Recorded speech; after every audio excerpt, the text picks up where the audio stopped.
Punjabi radio USA ਸੁਣ ਰਹੇ ਦੇਖ ਰਹੇ ਸਾਡੇ ਸਾਰੇ ਸਰੋਤਿਆਂ ਨੂੰ ਦਰਸ਼ਕਾਂ ਨੂੰ ਨਿੱਘੀ ਜੀ ਆਇਆਂ ਨੂੰ ਪਿਆਰ ਭਰੀ ਸਤਿ ਸ੍ਰੀ ਅਕਾਲ। ਪ੍ਰੋਗਰਾਮ ਬਿਯੋਂਡ ਦਾ ਹੈਡਲਾਈਨਸ ਜੁੜ ਚੁੱਕੇ ਨੇ ਆਪਣੇ ਨਾਲ ਸੀਨੀਅਰ ਪੱਤਰਕਾਰ ਲੇਖਕ ਮਨਦੀਪ ਪੁਨੀਆ ਜੀ ਜੀ ਆਇਆਂ ਨੂੰ ਸਵਾਗਤ ਹੈ। ਸਤਿ ਸ੍ਰੀ ਅਕਾਲ ਜੀ। ਸਤਿ ਸ਼੍ਰੀ ਅਕਾਲ ਜੀ, ਸ਼ੁਕਰੀਆ। ਗੱਲਬਾਤ ਦੀ ਸ਼ੁਰੂਆਤ ਕਰਦੇ ਹਾਂ। ਮਨਦੀਪ ਜੀ, ਜਿਹੜੇ ਹਰਿਆਣੇ ਦੇ ਵਿੱਚ ਖੁਦਕੁਸ਼ੀ ਵਾਲਾ IPS ਦੀ ਮਾਮਲਾ ਆ ਉਸ ਨੂੰ ਲੈ ਕੇ ਹਰਿਆਣੇ ਦੀ ਕਹਿੰਦੇ ਨੌਕਰਸ਼ਾਹੀ ਦੇ ਵਿੱਚ ਗੁੱਸਾ ਸਾਹਮਣੇ ਆ ਰਿਹਾ ਆ। ਸੀਨੀਅਰ IAS ਅਧਿਕਾਰੀ ਨੇ ਵੀ ਕਿਹਾ SC ਅਧਿਕਾਰੀਆਂ ਨੂੰ ਵੀ 3-4 ਸਾਲਾਂ ਤੋਂ ਨਿਸ਼ਾਨਾ ਬਣਾਇਆ ਜਾ ਰਿਹਾ ਆ, ਗੈਂਗਸਟਰਾਂ ਨੂੰ ਡਰਾਉਣ ਲਈ ਵਰਤਿਆ ਜਾ ਰਿਹਾ ਆ, ਕੋਈ ਸੁਣਵਾਈ ਨਹੀਂ, ਸ਼ਰਾਬ ਦੀ ਰੰਗਦਾਰੀ ਦਾ ਵੀ ਮਸਲਾ ਤੁਸੀਂ ਦੱਸਿਆ ਸੀਗਾ। ਸੋ ਇਹ ਕੀ ਚੱਲ ਰਿਹਾ ਹੈ? ਦੇਖੋ, ਮੈਂ ਦੱਸਿਆ ਸੀਗਾ ਕਿ ਹਰਿਆਣੇ ਦੀ ਜਿਹੜੀ ਅਫਸਰ ਲੋਬੀ ਅੱਜ ਦੇ ਟਾਈਮ ਸਭ ਤੋਂ ਜ਼ਿਆਦਾ ਜਾਤੀਵਾਦ ਦਾ ਸ਼ਿਕਾਰ ਹੈ। ਉੱਥੇ ਦੋ ਧੜੇ ਬਣੇ ਹੋਏ ਨੇ, ਆਪਾਂ ਕੱਲ ਵੀ ਡਿਸਕਸ ਕੀਤਾ ਸੀਗਾ। ਅੱਜ ਜਿਹੜੇ ਸੀਨੀਅਰ ਅਧਿਕਾਰੀ ਜਿਹੜੇ ਕਿ ਦਲਿਤ ਬਰਾਦਰੀ ਤੋਂ ਨੇ ਉਹ ਖੁੱਲ ਕੇ ਸਾਹਮਣੇ ਆਏ ਨੇ।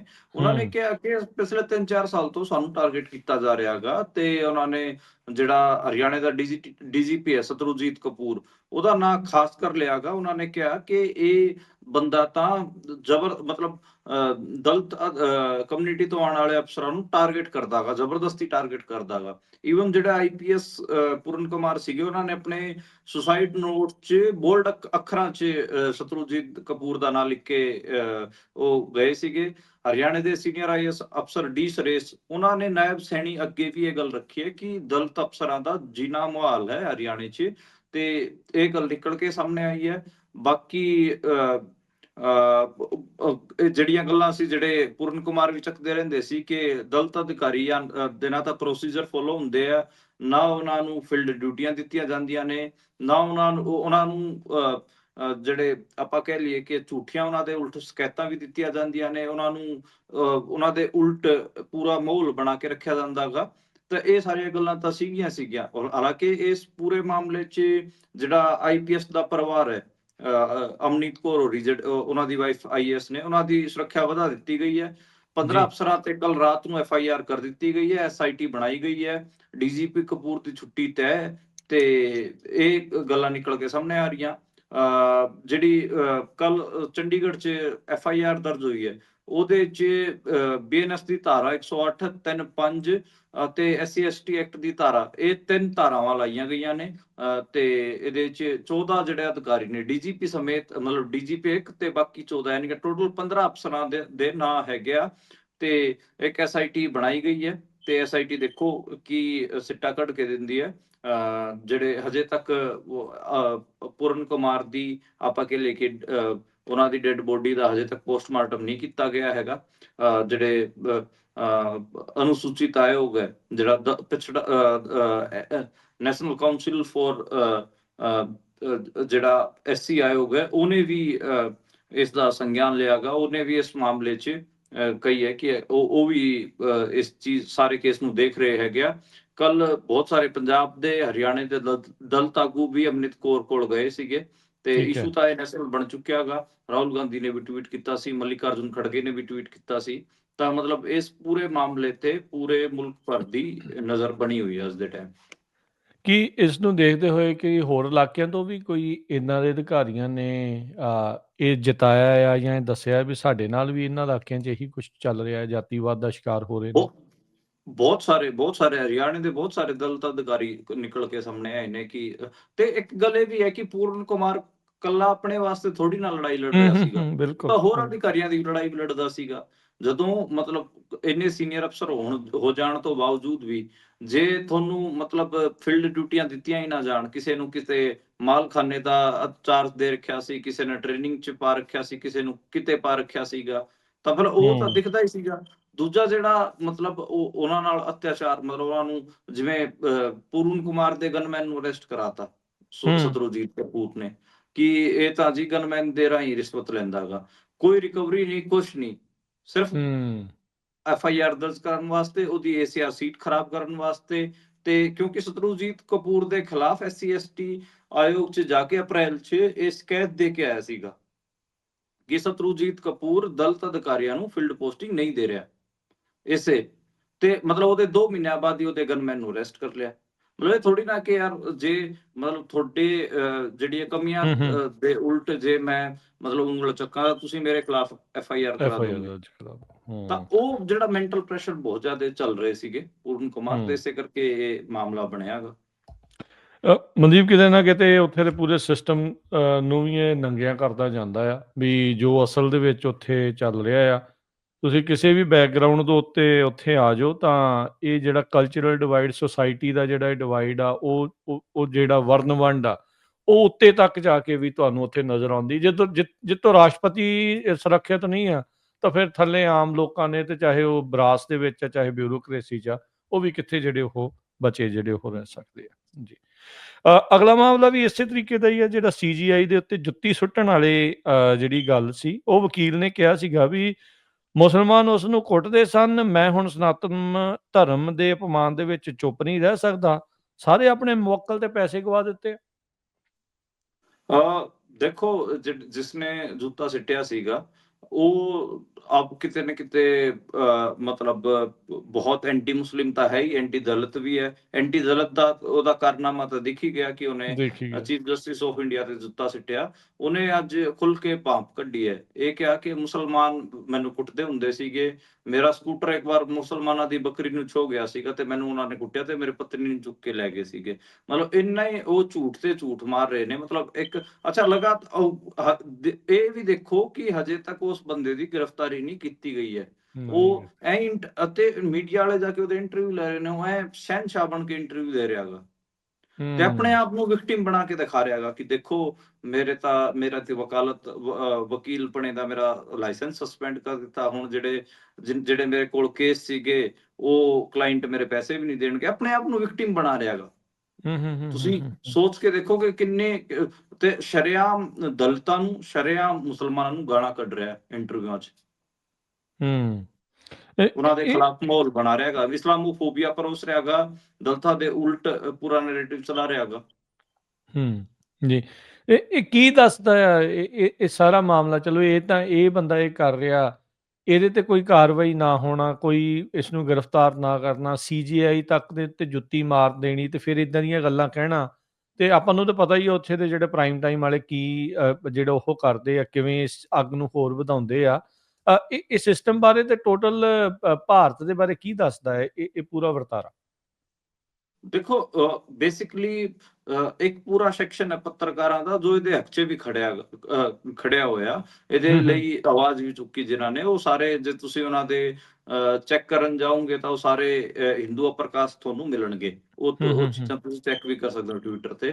ਬਾਅਦ 'ਚ ਮਤਲਬ ਜਿਹੜੀ ਪੰਜਾਬ 'ਚ ਵੀ FIR ਦਰਜ ਹੋਈ ਹੈ 100 ਟਵਿੱਟਰ ਅਕਾਊਂਟਸ ਤੇ, ਉਹ ਸਾਰੇ ਉਹੀ ਨੇ ਜਿਹੜੇ ਕਿ ਇਸ ਬੰਦੇ ਦੇ ਹੱਕ 'ਚ ਬੋਲ ਰਹੇ ਸੀਗੇ ਤੇ ਇਸ ਘਟੀਆ ਸੋਚ ਨੂੰ ਹੀ ਅੱਗੇ ਪ੍ਰਚਾਰ ਰਹੇ ਸੀਗੇ ਤੇ CGI ਤੇ ਕਹਿ ਰਹੇ ਸੀਗੇ ਕਿ ਇਹਦੇ ਤਾਂ ਇੱਕ ਦੋ ਹੋਰ ਜੁੱਤੀਆਂ ਮਾਰਨੀਆਂ ਸੀ। ਇੰਨੀ ਮਤਲਬ ਨਫ਼ਰਤ ਪਰੋਸੀ ਜਾ ਰਹੀ ਸੀਗੀ ਤੇ ਮੈਨੂੰ ਲੱਗਦਾ ਵਾ ਕਿ ਕਾਰਵਾਈ ਕੀਤੀ ਜਾਣੀ ਚਾਹੀਦੀ ਸੀ ਕਿ ਦਿੱਲੀ ਪੁਲਿਸ ਵੱਲੋਂ ਹੀ ਕਰ ਦਿੱਤੀ ਜਾਣੀ ਚਾਹੀਦੀ ਸੀਗੀ। ਘੱਟੋ ਘੱਟ ਇੱਕ ਮੈਸੇਜ ਤਾਂ ਜਾਂਦਾ, ਪਰ ਉਹ ਹਜੇ ਫ੍ਰੀ ਹੈ ਤੇ ਉਸ ਕਿਤੇ ਨਾ ਕਿਤੇ ਸਿਸਟਮ ਸਪੋਰਟ ਕਰ ਹੀ ਰਿਹਾ ਗਾ।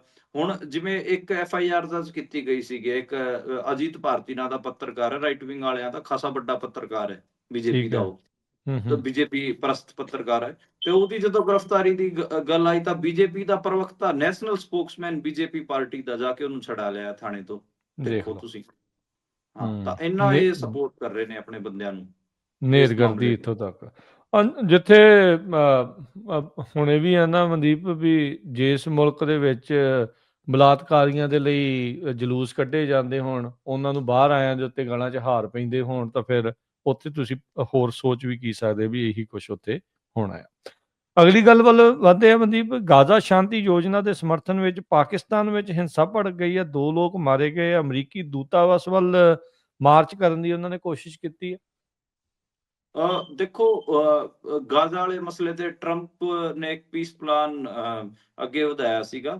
ਉਸ ਨੂੰ ਲੈ ਕੇ ਮਤਲਬ ਜਿਹੜੀ ਪਾਰਟੀ ਹੈ TLP, ਤਹਿਰੀਕ ਲਬੈਕ ਪਾਕਿਸਤਾਨ ਜਿਹੜੀ ਪਾਰਟੀ ਹੈ, ਉਹਨੇ ਪ੍ਰਦਰਸ਼ਨ ਕੀਤਾ ਸੀਗਾ ਤੇ ਉਹ ਅਮਰੀਕੀ ਜਿਹੜਾ ਦੂਤਾਵਾਸ ਹੈ, ਅਮਰੀਕਨ ਐਮਬੈਸੀ ਦੇ ਬਾਹਰ ਜਾ ਕੇ ਉਹਨਾਂ ਨੇ ਪ੍ਰਦਰਸ਼ਨ ਕਰਨਾ ਸੀਗਾ, ਪਰ ਉੱਥੇ ਪੁਲਿਸ ਨਾਲ ਉਹਨਾਂ ਦੀ ਝੜਪ ਹੋ ਗਈ। ਉਸ ਝੜਪ 'ਚ 2 ਪ੍ਰਦਰਸ਼ਨਕਾਰੀਆਂ ਦੀ ਮੌਤ ਵੀ ਹੋਈ ਹੈ ਤੇ ਕਾਫੀ ਟਾਈਮ ਲੰਬਾ ਸੰਘਰਸ਼ ਉੱਥੇ ਚੱਲਿਆ ਗਾ। TLP ਵਾਲਿਆਂ ਨੇ ਮੂੰਹ ਤੇ ਮਾਸਕ ਲਾ ਰੱਖੇ ਸੀਗੇ, ਰੋੜੇ ਬੱਟੇ ਵੀ ਮਾਰੇ ਪੁਲਿਸ ਨੂੰ ਤੇ ਉੱਥੇ ਮਤਲਬ ਅੱਜ ਬਹੁਤ ਅਜੀਬ ਕਿਸਮ ਦਾ ਮਾਹੌਲ ਸੀਗਾ ਪਾਕਿਸਤਾਨ ਦੀ ਰਾਜਧਾਨੀ ਇਸਲਾਮਾਬਾਦ ਦੇ ਵਿੱਚ।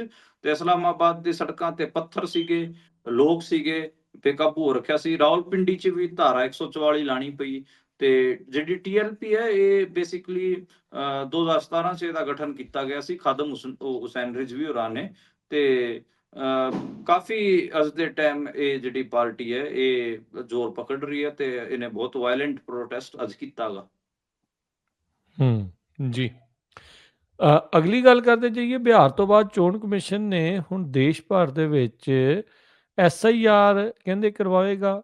ਬੰਗਾਲ ਅਤੇ ਅਸਾਮ ਸਮੇਤ 5 ਰਾਜਾਂ 'ਚ ਵਿਧਾਨ ਸਭਾ ਚੋਣਾਂ ਅਗਲੇ ਸਾਲ ਜਿਹੜੀਆਂ ਹੋਣੀਆਂ। ਦੇਖੋ ਅਗਲੇ ਸਾਲ 5 ਸੂਬਿਆਂ ਦੇ ਵਿੱਚ ਚੋਣਾਂ ਹੋਣੀਆਂ ਨੇ ਸਾਲ 2026 ਚ। ਅਸਮ ਦੇ ਵਿੱਚ, ਕੇਰਲ ਦੇ ਵਿੱਚ, ਪੁਦੂਚੇਰੀ ਚ, ਤਾਮਿਲਨਾਡੂ ਅਤੇ ਪੱਛਮ ਬੰਗਾਲ ਚ। ਹੁਣ ਜੀ। ਆਪਾਂ ਜੇ ਦੇਖੀਏ ਤੇ ਸਾਰੇ ਜਿਹੜੇ 5 ਦੇ 5 ਸੂਬੇ ਨੇ ਉੱਥੇ ਕਿਤੇ ਨਾ ਕਿਤੇ ਨੌਨ ਬੀਜੇਪੀ ਸਰਕਾਰਾਂ ਨੇ, ਸਿਰਫ ਅਸਮ ਨੂੰ ਛੱਡ ਕੇ। ਅਸਮ ਚ ਬੀਜੇਪੀ ਹੈ, ਬਾਕੀ 4 ਸੂਬਿਆਂ ਚ ਨੌਨ ਬੀਜੇਪੀ ਗਵਰਨਮੈਂਟਸ ਹੈਗੀਆਂ। ਹੁਣ ਜੀ। ਇਹਨਾਂ ਦਾ ਪੂਰਾ ਜ਼ੋਰ ਕੀ ਲੱਗਿਆ ਹੋਇਆਗਾ, ਜਿਵੇਂ ਅਸਮ ਚ ਵੀ ਇਹ ਬੰਗਲਾਦੇਸ਼ੀ ਜਿਹੜਾ ਬੰਗਲਾ ਸਪੀਕਿੰਗ ਮੁਸਲਿਮ ਨੇ ਉਹਨਾਂ ਨੂੰ ਬੰਗਲਾਦੇਸ਼ੀ ਬਣਾ ਰਹੇ ਨੇ। ਮੁਸਲਮਾਨਾਂ ਦੇ ਉਲਟ ਪੂਰਾ ਇਹਨਾਂ ਨੇ ਛੇੜਿਆ ਹੋਇਆ ਹੈਗਾ ਕਿ ਇਹਨਾਂ ਨੂੰ ਵਾਪਸ ਬੰਗਲਾਦੇਸ਼ ਭੇਜਾਂਗੇ। ਪੱਛਮ ਬੰਗਾਲ ਚ ਵੀ ਇਹ ਮੁਸਲਮਾਨਾਂ ਨੂੰ ਟਾਰਗੇਟ ਕਰ ਰਹੇ ਨੇ, ਬੰਗਲਾਦੇਸ਼ੀ ਘੁਸਪੈਠੀਏ ਕਹਿ ਕੇ। ਤਾਮਿਲਨਾਡੂ, ਕੇਰਲਾ ਚ ਵੀ ਇਹ ਲਗਾਤਾਰ ਮੁਸਲਮਾਨਾਂ ਨੂੰ ਟਾਰਗੇਟ ਕਰ ਰਹੇ ਨੇ। ਇਹਨਾਂ ਚਾਰਾਂ ਸੂਬਿਆਂ ਚ ਮੁਸਲਮਾਨ ਇਹਨਾਂ ਦੇ ਅਗੇਂਸਟ ਵੋਟ ਦਿੰਦੇ ਰਹੇ ਹੈ। ਹੁਣ ਜਿਹੜਾ ਐਸਆਈਆਰ ਕਰਵਾਇਆ ਜਾਊਗਾ ਇਹਨਾਂ ਸੂਬਿਆਂ ਚ ਇਲੈਕਸ਼ਨਾਂ ਤੋਂ ਪਹਿਲਾਂ, ਤਾਂ ਉਹਦਾ ਮਤਲਬ ਸਿੱਧਾ ਸਿੱਧਾ ਇਹੀ ਹੈ ਕਿ ਜਿਹੜੇ ਜਿੱਥੋਂ ਮੁਸਲਮਾਨ ਵੋਟਰ ਹੈਗੇ ਆ ਉਹਨਾਂ ਨੂੰ ਉਹਨਾਂ ਦੇ ਨਾਂ ਕੱਟੇ ਜਾਣਗੇ ਘੁਸਪੈਠੀਆਂ ਦੇ ਨਾਂ ਤੇ। ਇਸ ਕਿਸਮ ਦਾ ਪੂਰਾ ਮਤਲਬ ਇਹ ਪ੍ਰਕਿਰਿਆ ਹੋਣ ਜਾ ਰਹੀ ਹੈ। ਮਤਲਬ ਮੈਨੂੰ ਲੱਗਦਾ ਗਾ ਕਿ ਜਿਹੜੇ 2 ਸੂਬੇ ਜਿਨ੍ਹਾਂ ਨੂੰ ਬਹੁਤ ਸੀਰੀਅਸਲੀ ਬੀਜੇਪੀ ਫਾਈਟ ਕਰਨਾ ਚਾਹ ਰਹੀ ਹੈ, ਉਹ ਇੱਕ ਹੈ ਅਸਮ, ਇੱਕ ਹੈ ਪੱਛਮ ਬੰਗਾਲ। ਅਸਮ ਉਹਨਾਂ ਕੋਲ ਹੈਗਾ ਤੇ ਉੱਥੇ ਉਹਨਾਂ ਦੀ ਲੜਾਈ ਆਪਣੀ ਹਕੂਮਤ ਨੂੰ, ਆਪਣੀ ਸਰਕਾਰ ਨੂੰ ਬਚਾਉਣ ਦੀ ਹੈਗੀ ਆ। ਪੱਛਮ ਬੰਗਾਲ ਚ ਦੇਖੋ ਮਮਤਾ ਬੈਨਰਜੀ ਉਹਨਾਂ ਵਾਸਤੇ ਇੱਕ ਬਹੁਤ ਵੱਡਾ ਚੈਲੰਜ ਬਣ ਕੇ ਉੱਭਰੀ ਹੈਗੀ ਆ। ਉਹ ਲੋਕ ਜੀ। ਸਭਾ ਚ ਵੀ ਇਹਨਾਂ ਨੂੰ ਧੂੜ ਚਟਾ ਦਿੰਦੀ ਹੈ ਤੇ ਇਹਨਾਂ ਦੀ ਗੱਲ ਵਿਧਾਨ ਸਭਾ ਚ ਵੀ ਨਹੀਂ ਗਲਣ ਦਿੰਦੀ। ਤੇ ਮਤਲਬ ਮੈਨੂੰ ਲੱਗਦਾ ਗਾ ਕਿ ਮਮਤਾ ਬੈਨਰਜੀ ਨੂੰ ਹਟਾਉਣ ਵਾਸਤੇ ਹੀ ਇਹ ਸਾਰਾ ਮੁਸਲਮਾਨਾਂ ਵਾਲਾ ਪ੍ਰੋਪੇਗੈਂਡਾ ਰਚ ਰਹੇ ਨੇ। ਪੱਛਮ ਬੰਗਾਲ ਚ ਆਪਾਂ ਦੇਖਿਆ ਵੀ ਕਿ ਬਹੁਤ ਸਾਰੇ ਜਿਹੜੇ ਵਾਇਲੈਂਟ ਇਹਨਾਂ ਨੇ ਹਿੰਦੂਤਵ ਭੀੜ ਨੇ ਪ੍ਰੋਟੈਸਟ ਕੀਤੇ, ਕਈ ਥਾਵਾਂ ਤੇ ਦੰਗੇ ਕਰਾਉਣ ਦੀ ਵੀ ਕੋਸ਼ਿਸ਼ ਹੋਈ ਹੈ। ਉੱਥੇ ਹਿੰਦੂ ਮੁਸਲਿਮ ਡਿਵਾਈਡ ਨੂੰ ਸ਼ਾਰਪ ਕਰਨ ਦੀ ਕੋਸ਼ਿਸ਼ ਬੀਜੇਪੀ ਬਹੁਤ ਲੰਬੇ ਸਮਾਂ ਤੋਂ ਕਰ ਰਹੀ ਹੈ। ਤੇ ਉੱਥੇ ਕਾਫੀ ਮਤਲਬ ਇਹਨਾਂ ਦਾ ਇਹ ਮੰਨਣਾ ਗਾ, ਜੇ ਅਸੀਂ ਸ਼ਾਰਪਲੀ ਬੰਗਾਲ ਦੀ ਸੁਸਾਇਟੀ ਨੂੰ ਡਿਵਾਈਡ ਕਰ ਲਿਆ ਤਾਂ ਫਿਰ ਸਾਡੇ ਵਾਸਤੇ ਮਮਤਾ ਨੂੰ ਹਟਾਉਣਾ ਸੌਖਾ ਹੋ ਜਾਊਗਾ। ਪਰ ਮੈਨੂੰ ਨਹੀਂ ਲੱਗਦਾ ਕਿ ਮਮਤਾ ਬੈਨਰਜੀ ਇੰਨੇ ਸੌਖੇ ਤਰੀਕੇ ਨਾਲ ਇਹਨਾਂ ਤੋਂ ਹਾਰ ਜਾਣਗੇ। ਉਹ ਬਹੁਤ ਮਤਲਬ ਮਜ਼ਬੂਤੀ ਨਾਲ ਇਹਨਾਂ ਦੇ ਉਲਟ ਲੜਾਈ ਲੜ ਰਹੇ ਨੇ। ਅਸਮ ਦੇ ਵਿੱਚ ਦੇਖੋ ਕਾਂਗਰਸ ਕੀ ਕਰ ਪਾਉਂਦੀ ਹੈ। ਅਸਮ ਦੇ ਵਿੱਚ ਵੀ ਹਿਮੰਤ ਬਿਸਵਾ ਸ਼ਰਮਾ ਯਾਨੀ ਕਿ ਜਿਹੜੇ ਬੀਜੇਪੀ ਦੇ ਮੁੱਖ ਮੰਤਰੀ ਨੇ, ਉਹਨਾਂ ਦੇ ਉਲਟ ਇੱਕ ਠੀਕ ਠਾਕ ਮਾਹੌਲ ਹੈਗਾ। ਅਸਮ ਜਿੱਤਣਾ ਬਹੁਤ ਜ਼ਰੂਰੀ ਹੈ ਕਾਂਗਰਸ ਵਾਸਤੇ। ਤੇ ਤਾਮਿਲਨਾਡੂ, ਕੇਰਲਾ ਚ ਤਾਂ ਇਹਨਾਂ ਦਾ ਸਵਾਲ ਹੈ ਹੀ ਨਹੀਂ। ਉੱਥੇ ਤਾਂ ਤਾਮਿਲਨਾਡੂ ਚ ਤਾਂ ਆਪਾਂ ਨੂੰ ਪਤਾ ਕਿ ਬੀਜੇਪੀ ਕੋਈ ਫੋਰਸ ਵੀ ਨਹੀਂ ਹੈ, ਉੱਥੇ ਤਾਂ ਉਹ ਇੱਕ ਸੀਟ ਵੀ ਨਹੀਂ ਕੱਢ ਸਕਦੀ। ਉੱਥੇ ਤਾਂ ਡੀਐਮਕੇ ਤੇ ਏਆਈਡੀਐਮਕੇ ਦੇ ਉਲਟ ਮੈਚ ਫਸੂਗਾ। ਤੇ ਇੱਧਰ ਲੈਫਟ ਅਤੇ ਕੇਰਲਾ ਚ ਲੈਫਟ ਜਿਹੜੀ ਸੀਪੀਐਮ ਪਾਰਟੀ ਹੈ ਤੇ ਕਾਂਗਰਸ ਦੇ ਵਿਚਕਾਰ ਮੈਚ ਫਸੂਗਾ। ਇਹ ਮਤਲਬ ਅੱਜ ਦੇ ਟਾਈਮ ਆਪਾਂ ਕਹਿ ਸਕਦੇ ਹਾਂ ਕਿ ਇਹਨਾਂ ਦੇ 5 ਸੂਬਿਆਂ ਨੂੰ ਇਹਨਾਂ ਵਾਸਤੇ ਬਹੁਤ ਇੰਪੋਰਟੈਂਟ ਹੈ, ਕਿਉਂਕਿ 2027 ਚ ਜੇ 5 ਸੂਬਿਆਂ ਚ ਇਹ ਸਰਕਾਰਾਂ ਬੀਜੇਪੀ ਵਾਲੇ ਬਣਾ ਲੈਣਗੇ ਤਾਂ ਇਹਨਾਂ ਵਾਸਤੇ ਜਿਹੜੇ ਅਗਲੇ 27 ਚ ਜਿਹੜੇ ਸੂਬੇ ਨੇ, ਜਿਵੇਂ ਉੱਤਰ ਪ੍ਰਦੇਸ਼ ਆ ਵੱਡਾ ਸੂਬਾ ਗਾ, ਪੰਜਾਬ ਹੈ ਉਸ ਹਿਸਾਬ ਨਾਲ, ਨਾਰਥ ਇੰਡੀਆ ਦੀ ਪੋਲਿਟਿਕਸ ਦੇ ਹਿਸਾਬ ਨਾਲ ਇੰਪੋਰਟੈਂਟ ਸੂਬਾ ਗਾ, ਉਹਨਾਂ ਦੇ ਚੋਣ ਨੇ। ਤਾਂ ਇਹਨਾਂ ਦਾ ਦਿਮਾਗ ਹੈਗਾ ਕਿ ਅਸੀਂ 26 ਅਤੇ 27 ਦੋਵੇਂ ਮਾਮਲਿਆਂ ਚ ਅਸੀਂ ਫੋਕਸ ਰੱਖੀਏ। ਜੀ। ਤੁਸੀਂ ਦੇਖੋ ਪੰਜਾਬ ਦੇ ਵਿੱਚ ਆਪਾਂ ਜਿੱਦਾਂ ਕੱਲ ਪਰਸੋਂ ਹੀ ਗੱਲ ਕਰ ਰਹੇ ਸੀ ਵੀ ਪ੍ਰਵਾਸੀਆਂ ਦੀਆਂ ਵੋਟਾਂ ਦੇ ਨਾਲ ਭਾਜਪਾ ਹੌਲੀ ਹੌਲੀ ਕਿੱਦਾਂ ਬਦਲ ਆਪਣਾ ਪੈਦਾ ਕਰ ਰਹੀ ਹੈ ਤੇ ਉੱਥੇ ਵੋਟਾਂ ਕੱਟ ਕੇ ਜਿਹੜੀ ਉਹ ਆਪਣਾ ਬਦਲ ਜਿਹੜਾ ਉਹ ਪੈਦਾ ਕਰਨ ਦੀ ਕੋਸ਼ਿਸ਼ ਕਰ ਰਹੀ ਆ। ਇਹ ਸਾਰਾ ਕੁਝ ਸਾਰਿਆਂ ਦੀ ਅੱਖਾਂ ਦੇ ਸਾਹਮਣੇ ਹੋਣ ਦੇ ਬਾਵਜੂਦ ਲੋਕਾਂ ਦੇ ਵਿੱਚ ਘੱਟ ਕਿਉਂ ਨਹੀਂ, ਕਾਰਵਾਈ ਕਿਉਂ ਨਹੀਂ ਕਰਦੇ, ਜਾਂ ਕਿਉਂ ਇਸ ਚੀਜ਼ ਦੇ ਉਲਟ ਜਿਹੜਾ ਨਹੀਂ ਚੱਲਦੇ, ਹੌਲੀ ਹੌਲੀ ਹੋਣ ਕਿਉਂ ਦੇ ਰਹੇ ਨੇ ਕਿ ਕਰਦੇ ਨੇ ਤੇ ਉਹ ਸਿਸਟਮ ਦੇ ਮੂਹਰੇ ਵੱਸ ਨਹੀਂ ਚੱਲਦਾ। ਦੇਖੋ ਦੋਵੇਂ ਗੱਲਾਂ ਨੇ। ਮਤਲਬ ਇੱਕ ਪਹਿਲੀ ਗੱਲ ਤਾਂ ਆਪਾਂ ਇਹ ਕਵਾਂਗੇ ਕਿ ਜਿਹੜਾ ਸਿਸਟਮ ਹੈ ਅੱਜ ਦੇ ਟਾਈਮ ਖਾਸਾ ਉਹ ਮਤਲਬ ਆਪਾਂ ਡਰੈਕੋਨੀਅਨ ਨੂੰ ਐਗਜ਼ੈਕਟਲੀ ਪੰਜਾਬੀ ਚ ਕਵਾਂਗੇ ਆਪਾਂ ਕਿ ਖਾਸਾ ਡਰੈਕੋਨੀਅਨ ਦਾ ਪੰਜਾਬੀ ਦਾ ਲਫ਼ਜ਼ ਤੁਸੀਂ ਦੱਸੋ। ਅਨੁਵਾਦ। ਹੂੰ। ਅਹ, ਮੈਂ ਲੱਭਣ ਦੀ ਕੋਸ਼ਿਸ਼ ਕਰ ਰਿਹਾ ਵੀ ਕੀ ਹੋ ਸਕਦਾ ਆ ਹਾਂ, ਉਹਦਾ ਵੀ। ਡਰੈਕੋਨੀਅਨ ਦਾ ਤੁਸੀਂ ਖਾਸੇ ਕਾਲੇ ਕਹਿ ਸਕਦੇ ਹੋ, ਮਤਲਬ ਹੂੰ, ਹੂੰ। ਕਾਲਾ ਵੀ ਉਸ ਹਿਸਾਬ ਨਾਲ ਠੀਕ ਸ਼ਬਦ ਨਹੀਂ ਹੈ। ਦਮਨਕਾਰੀ ਕਹਿ ਹਾਂ, ਸਕਦੇ। ਹਾਂ, ਬਹੁਤ ਡਰਾਉਣੇ, ਡਰਾਉਣੇ ਕਹਿ ਸਕਦੇ ਹੋ। ਹੂੰ, ਹੂੰ, ਤੇ ਸਖਤ। ਮਤਲਬ ਹੂੰ, ਹਾਂ, ਤੇ ਬਹੁਤ ਡਰੈਕੋਨੀਅਨ ਅੱਜ ਦੇ ਟਾਈਮ ਸਟੇਟ ਹੈਗੀ ਆ, ਬਹੁਤ ਡਰਾਉਣੀ ਸਟੇਟ ਹੈ ਜਿਹੜੀ ਮਤਲਬ ਮਿੰਟ ਲਾਉਂਦੀ ਹੈ ਜੇ ਵੀ ਜੋ ਕੋਈ ਵੀ ਬੰਦਾ ਬਾਹਰ ਨਿਕਲਦਾ ਗਾ ਸੜਕਾਂ ਤੇ ਉਹਨੂੰ ਫੜ ਕੇ ਅੰਦਰ ਦੇ ਦਿੰਦੀ ਹੈ। ਤਾਂ ਉਹ ਹੂੰ, ਇੱਕ ਮੈਨੂੰ ਲੱਗਦਾ ਗਾ ਕਿ ਇਸ ਕਰਕੇ ਲੋਕ ਉਸ ਹਿਸਾਬ ਨਾਲ ਮੋਬਿਲਾਈਜ਼ ਨਹੀਂ ਹੋ ਪਾ ਰਹੇ। ਦੂਜਾ, ਇਸ ਇਸ਼ੂ ਨੂੰ ਅਜੇ ਫਰੇਮ, ਕਿਉਂਕਿ ਪਹਿਲੀ ਵਾਰ ਇਹ ਨਿਕਲ ਕੇ ਸਾਹਮਣੇ ਆਇਆ ਹੈਗਾ, ਇਹਨੂੰ ਟਾਈਮ ਲੱਗੂਗਾ, ਸਾਲ ਲੱਗੂਗਾ। ਉਸ ਤੋਂ ਹੂੰ, ਬਾਅਦ ਲੋਕ ਇਹਦੇ ਤੇ ਪੋਲੀਟੀਕਲੀ ਮੈਚੁਰ ਗੱਲ ਕਰ ਪਾਣਗੇ। ਅਜੇ ਇਸ ਪੂਰੇ ਟੌਪਿਕ ਤੇ ਮੈਚੁਰ ਗੱਲ ਵੀ ਨਹੀਂ ਹੋ ਪਾ ਰਹੀ। ਹੁਣ ਜਿਵੇਂ ਐਸਆਈਆਰ ਕਰਨਗੇ, ਆਪਾਂ ਤਾਂ ਐਸਆਈਆਰ ਪੰਜਾਬ ਵਾਸਤੇ ਵੇਟ ਕਰਾਂਗੇ। ਕੀ ਇਹ ਐਸਆਈਆਰ 'ਚ ਪੰਜਾਬ ਦੇ ਵਿੱਚ ਜਿਹੜੇ ਪ੍ਰਵਾਸੀ ਨੇ ਉਹਨਾਂ ਦੀਆਂ ਵੋਟਾਂ ਕੱਟਣਗੇ? ਜੇ ਉਹਨਾਂ ਦੀਆਂ ਵੋਟਾਂ ਨਹੀਂ ਕੱਟੀਆਂ ਗਈਆਂ, ਹੂੰ, ਫਿਰ ਹੂੰ, ਤਾਂ ਹੂੰ, ਆਪਾਂ ਨੂੰ ਹੂੰ। ਪਤਾ ਕਿ ਫਿਰ ਇਹ ਜਾਲੀ ਪ੍ਰੋਸੈਸ ਹੈ ਇਹਨਾਂ ਦਾ। ਪ੍ਰੋਸੈਸ ਆ, ਬਿਲਕੁਲ। ਫਿਰ ਉਹ ਕਲੀਅਰ ਜਿਹੜਾ ਇਸ ਦੇ ਵਿੱਚ ਹੋ ਜਾਊਗਾ। ਹੂੰ, ਬਾਕੀ ਆਪਾਂ ਨੂੰ ਪਤਾ ਹੀ ਹੈ ਇਹਨਾਂ ਨੇ ਕਰਨਾ ਕੀ ਆ। ਹਾਂ, ਕਰੂਰ ਵੀ ਇਦਾਂ ਜਿੱਦਾਂ ਕਹਿ ਸਕਦੇ ਆ ਵੀ ਇਹ ਉਹ ਇਸ ਟਾਈਮ ਸਰਕਾਰ ਉਸ ਤਰੀਕੇ ਦੇ ਨਾਲ ਜਿਹੜੀ ਉਹ ਚੱਲ ਰਹੀ ਆ। ਅਗਲੀ ਆਪਾਂ ਗੱਲ ਕਰਦੇ ਹਾਂ ਲੇਹ ਨੂੰ ਲੈ ਕੇ, ਮਨਦੀਪ ਜੀ ਵੀ 16 ਦਿਨਾਂ ਦੀ ਹਿੰਸਾ ਤੋਂ ਬਾਅਦ ਵੀ ਸਥਿਤੀ ਮਾੜੀ ਆ, ਸੈਲਾਨੀ ਨਹੀਂ ਆ ਰਹੇ ਉੱਥੇ। ਫਿਰ ਵੀ ਦਾਅਵਾ ਇਹ ਕੀਤਾ ਜਾ ਰਿਹਾ ਵੀ ਸਭ ਕੁਝ ਆਮ ਹੈ। ਅੱਧੀ ਰਾਤ ਤੋਂ ਹੁਣ ਇੰਟਰਨੈਟ ਬਹਾਲ ਕੀਤਾ ਹੈ। ਪਿਛਲੇ 16 ਦਿਨਾਂ ਤੋਂ ਇੰਟਰਨੈਟ ਸਸਪੈਂਡ ਸੀਗਾ। ਕੱਲ ਰਾਤ ਨੂੰ ਇਹਨਾਂ ਨੇ ਇੰਟਰਨੈਟ ਚਲਾਇਆ ਤੇ ਕਹਿ ਰਹੇ ਨੇ ਕਿ ਉੱਥੇ ਤਾਂ ਸਾਰਾ ਕੁਝ ਨੋਰਮਲ ਹੈ, ਕੁਛ ਨਹੀਂ ਉੱਥੇ ਹੋ ਰਿਹਾ ਗਾ। 16 ਦਿਨਾਂ ਤੋਂ ਉੱਥੇ ਇੱਕ ਵੀ ਟੂਰਿਸਟ ਮਤਲਬ ਐਕਟੀਵਿਟੀ ਦੇਖਣ ਨੂੰ ਨਹੀਂ ਮਿਲੀ। ਲਗਾਤਾਰ ਉੱਥੇ ਸੀਆਰਪੀਐਫ ਅਤੇ ਫੌਜਾਂ ਲੱਗੀਆਂ ਹੋਈਆਂ ਨੇ। ਸਾਰੇ ਚੌਕਾਂ ਤੇ ਕੈਮਰੇ ਲੈ ਕੇ ਇਹਨਾਂ ਨੇ ਆਪਣੇ ਫੌਜੀ ਬਿਠਾਏ ਹੋਏ ਨੇ। ਤੇ ਡਰਾਉਣੇ ਜਿਹੜੇ ਫਲੈਗ ਮਾਰਚ ਹੈਗੇ ਆ ਉਹ ਲੇਹ ਲੱਦਾਖ 'ਚ ਕੱਢੇ ਜਾ ਰਹੇ ਨੇ। ਸੜਕਾਂ ਤੇ ਕੰਡਿਆਂ ਵਾਲੀ ਤਾਰਾਂ ਨਾਲ ਪੂਰੀ ਬੈਰੀਗੇਟਿੰਗ ਹੋ ਰੱਖੀ ਹੈ। ਹੁਣ ਤੁਸੀਂ ਇਹਨੂੰ ਕਿਵੇਂ ਨੋਰਮਲ ਕਹਿ ਸਕਦੇ ਹੋ? ਜੇ ਚੱਪੇ-ਚੱਪੇ ਤੇ ਜੇ ਫੌਜ ਲੱਗੀ ਹੋਵੇ, ਚੱਪੇ-ਚੱਪੇ ਤੇ ਸੀਆਰਪੀਐਫ ਲੱਗੀ ਹੋਵੇ, ਕੰਡਿਆਂ ਵਾਲੀ ਤਾਰਾਂ ਨਾਲ ਬੈਰੀਗੇਟਿੰਗ ਹੋਵੇ ਤੇ ਉਹਨਾਂ ਦੇ ਮੋਢਿਆਂ ਤੇ ਲਟਕਦੀਆਂ AK-47 ਹੋਣ, ਤੇ ਡਰਾਉਣੇ ਫਲੈਗ ਮਾਰਚ ਹੋਣ ਜਿਹਦੇ ਤੇ ਜਿਹੜੇ 2-2 ਹਜ਼ਾਰ ਫੌਜੀ ਬੂਟ ਠੱਕ-ਠੱਕ ਕਰਦੇ ਸੜਕਾਂ ਤੇ ਗੂੰਜਦੇ ਹੋਏ ਜਾਣ, ਤੁਸੀਂ ਉਹਨੂੰ ਕਿਵੇਂ ਨੋਰਮਲ ਸਥਿਤੀ ਕਹਿ ਸਕਦੇ ਹੋ? ਹੂੰ, ਤਾਂ ਹੂੰ, ਖੈਰ ਇਹ ਕਹਿ ਰਹੇ ਨੇ ਲੇਹ ਲੱਦਾਖ 'ਚ, ਤੇ ਲਦਾਖ ਦੇ ਲੋਕ ਆਪਣੇ ਸਟੇਟਹੁੱਡ ਵਾਸਤੇ ਲੜ ਰਹੇ ਨੇ। ਦੇਖੋ ਉਹਨਾਂ ਦੇ ਜਿਹੜਾ ਅੰਦੋਲਨ ਉਹ ਕਿੱਥੇ ਜਾਊਗਾ। ਉਹਨਾਂ ਦਾ ਜਿਹੜਾ ਮੇਨ ਆਗੂ ਸੀ ਸੋਨਮ ਵਾਂਗਚੁਕ, ਆਪਾਂ ਨੂੰ ਪਤਾ ਕਿ ਪਿਛਲੇ 16 ਦਿਨਾਂ ਤੋਂ ਜੇਲ੍ਹ 'ਚ ਹੈਗੇ ਆ, ਜੋਧਪੁਰ ਜੇਲ੍ਹ 'ਚ ਬੰਦ ਨੇ। ਉਹਨਾਂ ਦੇ ਮਾਮਲੇ 'ਚ 14 ਅਕਤੂਬਰ ਨੂੰ ਸੁਣਵਾਈ ਹੋਣੀ ਸੁਪਰੀਮ ਕੋਰਟ 'ਚ। ਉਹਦਾ ਸਾਰਿਆਂ ਨੂੰ ਇੰਤਜ਼ਾਰ ਹੈ। ਦੇਖੋ ਸੁਪਰੀਮ ਕੋਰਟ 'ਚ ਕੀ ਨਿਕਲ ਕੇ ਆਉਂਦਾ ਗਾ। ਜੀ, ਜੀ।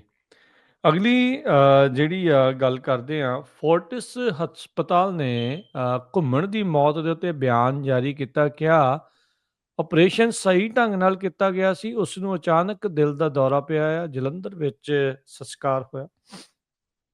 ਹਾਂਜੀ, ਜਿਹੜੇ ਆਪਾਂ ਨੂੰ ਪਤਾ ਕਿ ਇੱਕ ਦਿਨ ਪਹਿਲਾਂ ਜਿਹੜੀ ਡੈਥ ਹੋਈ ਸੀ 9 ਅਕਤੂਬਰ ਨੂੰ, ਕੱਲ, ਪੰਜਾਬ ਦੇ ਬਾਡੀ ਬਿਲਡਰ ਵਰਿੰਦਰ ਸਿੰਘ ਘੁੰਮਣ ਦੀ, ਜੀ। ਉਹਨੂੰ ਲੈ ਕੇ ਖਾਸਾ ਵਿਵਾਦ ਹੋ ਗਿਆ ਸੀਗਾ। ਉਹ ਇੱਕ ਛੋਟੀ ਜਿਹੀ ਮਸਲ ਇੰਜਰੀ ਨੂੰ ਲੈ ਕੇ ਆਪਰੇਟ ਕਰਾਉਣ ਵਾਸਤੇ ਫੋਰਟਿਸ ਗਏ ਸੀਗੇ, ਅੰਮ੍ਰਿਤਸਰ ਹੂੰ, ਦੇ ਫੋਰਟਿਸ ਹਸਪਤਾਲ 'ਚ। ਪਰ ਉਸੇ ਦੌਰਾਨ ਉਹਨਾਂ ਨੂੰ ਦੱਸਿਆ ਗਿਆ ਕਿ 2 ਹਾਰਟ ਅਟੈਕ ਆਏ ਤੇ ਉਹਨਾਂ ਦੀ ਉੱਥੇ ਡੈਥ ਹੋ ਗਈ।